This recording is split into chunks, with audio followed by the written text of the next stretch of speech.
It's been a while since we've seen any rain in the Midlands.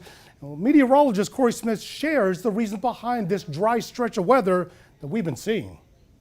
We've seen plenty of sunshine this week in the Midlands, and it looks like that continues in the forecast. In fact, we've had a pretty long stretch of dry weather, currently sitting at 7 days in the Midlands that we haven't seen any measurable rainfall, and it looks like we could be going towards that number 1 or number 2 spot as we get towards the end of the week.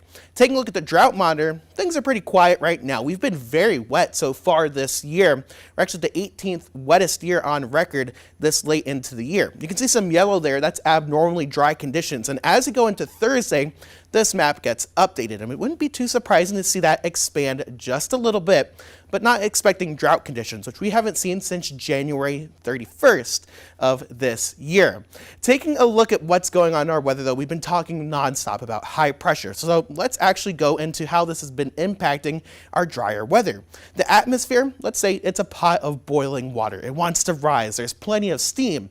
Well, high pressure comes into play just like a lid, and it'll block that steam from rising up and keeps everything inside. So let's actually go into how this impacts our day-to-day weather here in the Midlands. On a hot summer day, our air wants to rise, and that leads to the formation of clouds and eventually rain in the form of showers and thunderstorms in the afternoon. But when we have high pressure in place, we actually see the upward motion suppressed, and it keeps those rain clouds from forming a little bit later on in the day. And that's why it's been so dry here in the Midlands. There is some good news, though. We do expect some rain in the forecast towards the end of the weekend, so it looks like those showers will eventually return to the forecast. From the studio, I'm News 19 meteorologist Corey Smith.